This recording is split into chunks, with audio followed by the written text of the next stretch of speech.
Hey, Joy family, happy Thursday. It is great to be coming to you again here from my office with another one of our little studies of God's Word. But before we look at God's Word, just a couple quick reminders. Tonight, our ladies have their virtual going through the Bible in a year study, and we have that information about how to join that Zoom meeting on our website, on our Facebook page, and we also sent out an email yesterday with some of that information as well. All ladies are invited to that. It's a great time of just connecting with each other, but also getting into God's Word. So I want to encourage you with that.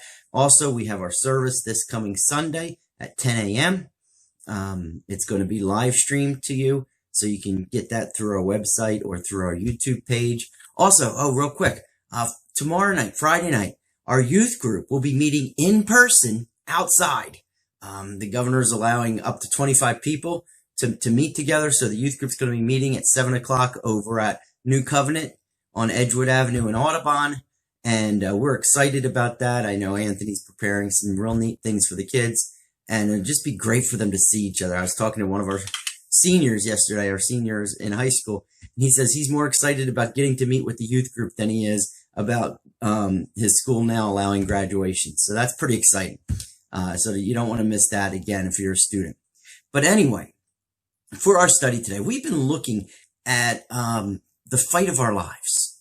Actually, we've been talking about going 10 rounds in the fight of our lives, getting to the core of those heart struggles where we want to have control instead of God, those heart struggles and trusting God that affect the way that we love Him and interact with Him, but also the way that we interact with those around us.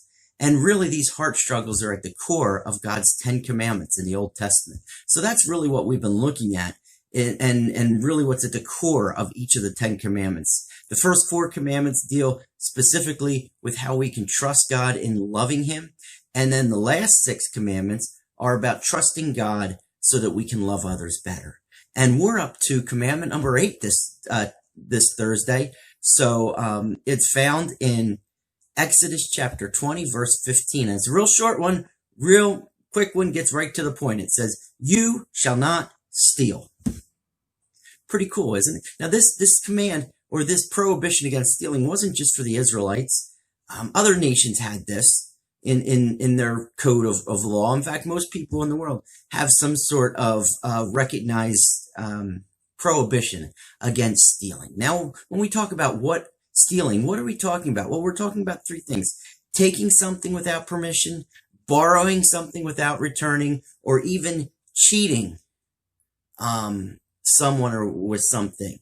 You know, we can take something without permission, like property or even non-tangible things. We can take someone's freedom. We can take credit for something at work or at school or something. We can borrow things without returning. We can cheat, we can gain by breaking the rules or an agreed upon deal. That's what we're talking about with stealing. Taking something that does not belong to us. And real quickly, you might say, well, yeah, but stealing's not that big of a deal. I mean, we all kind of do it. And I'm sure we all have taken something without permission in our lifetime. But here's getting to the nuts and bolts of it. Here's the cost. I want to throw a couple stats at you about stealing to show you the cost of stealing. In shopping, 1 of every 52 shoppers take something without paying. 1 in 36 get caught. And there are over 140 million incidents of shoplifting each year. It's pretty big, isn't it? How about time at work? People can steal at work. They deliberate action to take something. You know, you take some office supplies home or something, or you misuse or waste your time at work. You know, you're surfing the net, you're socializing, you're taking extended break. You abuse sick time when you're not really sick. You're fudging timesheets or something like that. That kind of cheating or stealing at work, theft at work, cost the American economy as much as $70 billion a year. Now let's talk about your iPod. You have music on your iPod. You know, there was just a new study that was out that says an average American teenager has over $800 of pirated music on their iPod. That's amazing, isn't it? You know, they download it, they get it from somebody else, and they never paid for it. So that's some of the cost of stealing. So why did God give this prohibition about stealing, or get to the heart of stealing? Well, I want to give you an example of why it's so dangerous and why God is giving that. A little while ago, we went through the book of Genesis, and we looked at the story of Jacob and Esau. And Jacob was the younger brother, Esau was the older brother, and Jacob made a deal with Esau that got the birthright. Sold him some soup for the birthright and took the birthright. And then as their father was old, right? As Isaac was older, it was time for Esau to be blessed. And Jacob's mom dressed him up like Esau because his dad couldn't see real well. And he went in and he stole the blessing from Esau. Pretty amazing, isn't it? And this is in Genesis chapter 27. Even though God was told Jacob he was going to give him the blessing, he was going to make him, the older will serve the younger. The promise, his promise or covenantal promise was going to go through Jacob. Even though God had already promised that, Jacob took it upon himself to get ahead of what God wanted. To kind of say, well, I'm going to do it my way, or I'm going to do it the way I think it should go. And he went ahead of God instead of waiting for God. And this was stealing. And really at the heart of this story of Jacob and Esau gets to the heart of why stealing is so, or what's behind stealing. And here it is. Here's our heart issue. Our opponent for round 8 of this fight of our lives. And it's really just this: the struggle to control provision.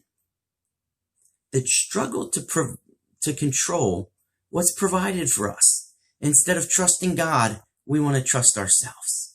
And it plays out many different ways. And here's some of the ways it plays out: that we take the easy way. Instead of working for something, instead of doing the hard, we don't want to work for things or trust God to provide something his way. So we want to get it a lot easier than that. So instead of working, we go around and we find a way to get it. We said, well, I could work, but man, it's going to take a long time. It's going to take a lot of effort, things like that. But God has given us work as a means for getting provision, for being able to make money to put food on our table, have transportation, and all of these things, have a place to live.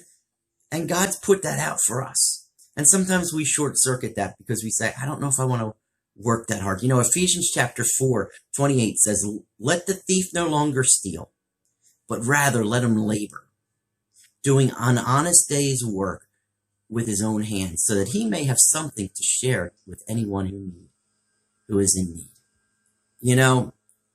That's what's at the heart of this, the easy way. We should work, and we should put what's before us to be able to get that, because God provides it, and it's a way that we worship him. Another way that we can steal or take something that doesn't belong to us is we say, well, I don't know if I can wait for this, so I want to control this provision the fast way. We don't want to wait to get what we need. Have you ever been there? You want to go on vacation, you don't quite have as much, so you fudge on your taxes this year so that you can have enough money to go on your vacation this year instead of waiting to save up for next year. Or, we have to have what we want now, so we take it. And I'm sure we've all been tempted with this. Hebrews chapter 10 says, for you have need of endurance, so that when you have done the will of God, you may receive what is promised. God's given us, and God provides for us at just the right time. And a lot of times, if we have to wait for something, it's because God wants us to wait. He's building something in us, or he's using us so others may see us being patient with him and trusting him. So sometimes we want to short circuit that and kind of go around and get something the fast way because we just want to get it, and we can get in that with taking on a lot of debt that we can't pay for and all these kinds of things, just because we want something and we want something now. And we can kind of short circuit God's way with that and go beyond what our means are. And then we end up taking something that doesn't belong to us. And then finally, another way it plays out is in our way. I want what I want. I want to be fulfilled any way possible. So we think we have what we think we need. And we say, well, I deserve this, so I'm going to take this. So we take something from somebody else, or we cheat, in a game, or go around an agreed upon deal because we say, well, I deserve this and I want this. And what we're saying is that goes all the way back to the first commandment, isn't it? We want to control, we want to be our own God. And we think what we should have and what's most important for us. And the truth is, you know what? This round is really won by trusting God to provide. You see, this is what it reveals. It reveals a lack of trust in it. We want to struggle to control our own provision rather than trusting God to control our provision. Sometimes God provides what we need itself. Maybe a gift comes our way or something comes to us and we say, wow, how did they get that? Other times, God gives us the means to get what he provides. He gives us a job. He teaches us the importance of saving so that we can save up for things. And what that is that allows us to joyously trust in him, even at work, or even in waiting for something, or even for saying, you know what, I don't really need this, so I'm going to go God's way here. And what it does is it allows us to trust in him and joyously wait for him as we worship, so that our work becomes worship to him by saying, you know what, this is my work. God has given me this job so that he can provide for me through it. So, this is our commandment today. You shall not steal. Basically, our struggle to control provision. So hopefully you're blessed by this. Hopefully you can put this into practice this week so that you can win this round in the fight of our lives. Have a great day, Joy family.